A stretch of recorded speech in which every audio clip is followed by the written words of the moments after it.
Continuing on our massages for beginners, we're going to show a little footwork for a novice massage person or somebody who's just enjoying doing this for your friends or family. Okay, we start with a little bit of oil. And again, you don't want to have too much on, enough that your hands will slip easily and that you won't be pulling too much friction from the skin.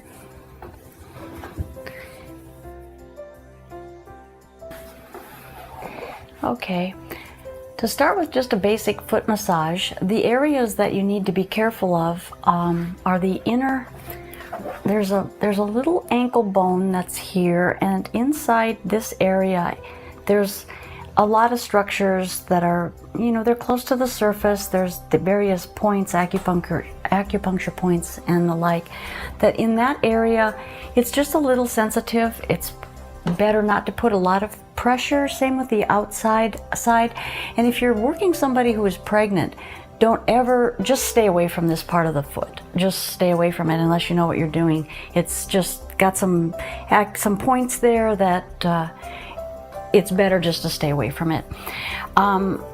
Okay, so aside from that, the foot is got a lot of bones in it, and there's quite a bit of padding around a lot of the bones on the feet. On the bottom part of the feet, the top part, you can feel the bones, but you're going to be massaging in between them and not on them.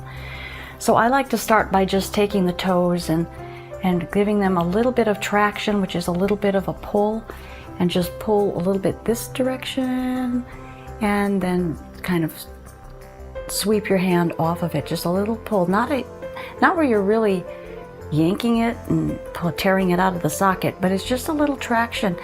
If you take your fingers and hold tightly onto the toe and get a nice good grip deep down at the base of the toe, and then you can just very lightly initiate a bit of a pull and then just run the finger down.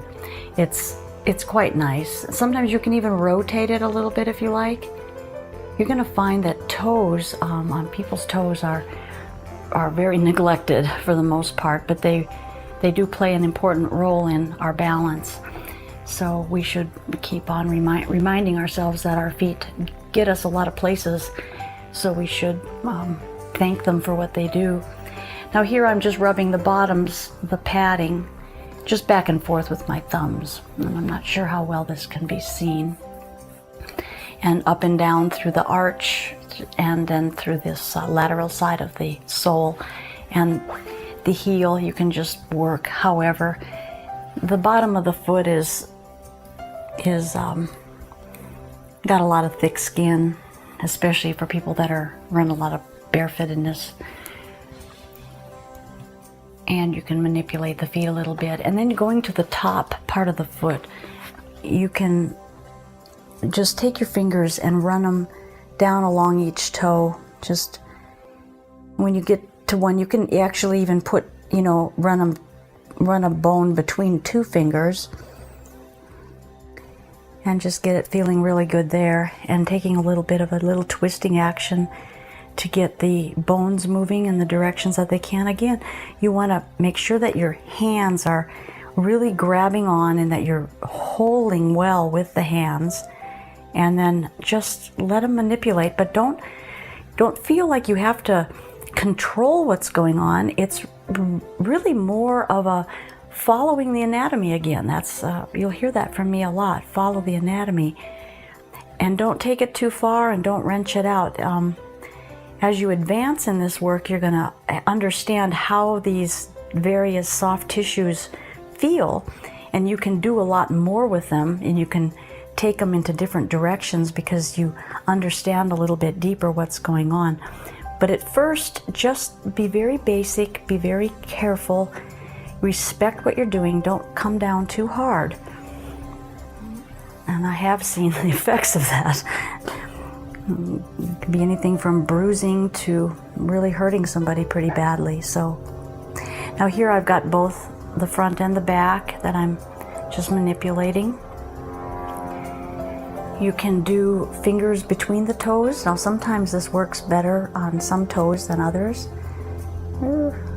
Just Got little spaces there. And you can get your fingers between the toes and try to get them down at the base. And then you can just work it around a little bit. And you know, when you're doing it for your friends, just take time. Take the time to do it. These are just little short little clips that are showing you how to do it. But if you just take some time, take, you know, 5 minutes or so and just feel what's going on in this particular move, and discover different things. Play with it a little bit. Just be very careful. So here I'm just bending it. You can bend it this way, the toes, but you want to be sure that you're feeling what the toe is doing, and you're not thinking that you can take it in a direction and just wrench it out of place, because that's not what body work is about at all. Even those who practice with very hard, strong, deep pressure should know exactly what they're going into and how to work it. There should never be a lot of trauma to the body in body work. That's not going to be conducive to healing without having some other effects. Anytime some more trauma is handled on the body, it has to correct from that as well. So just keep those little things in mind. And then while we're down here, let's just do a little bit of ankle rotation. You can flatten your hand on the palm and bend it up. The tendency is the foot will sickle itself in because it's stronger on that side. So if you're going to do this, you want to be sure that you're putting a little bit more pressure on the lateral side or the outside of the foot and holding it up, getting a nice stretch through the gastrocnemius, and actually pulling the heel a little bit down as you push up. It's just a little way of stretching, and then you can bring it back forward and stretch it that way.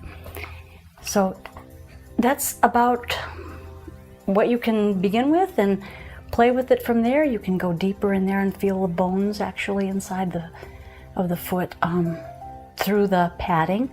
If you want to play with that, you can go in with a little more pressure on the bottom because the skin is so thick, but be careful on the arch. That's a thinner spot.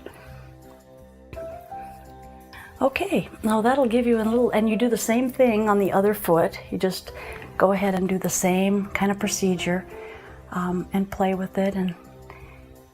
And sometimes if they're ticklish too, that's another thing. If they're very, very, very ticklish on the bottom of the feet, you can still work them. I've worked some of the most ticklish feet in the world, I think, and yet I've been able to touch them with time. It's a matter of just taking your time to touch them. If all you do is just hold for a while, just hold it.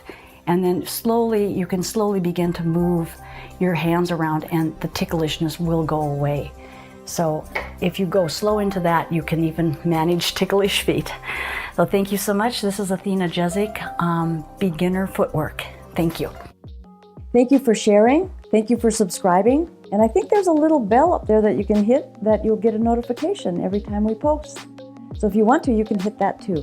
But thank you so much for your support. I really appreciate it.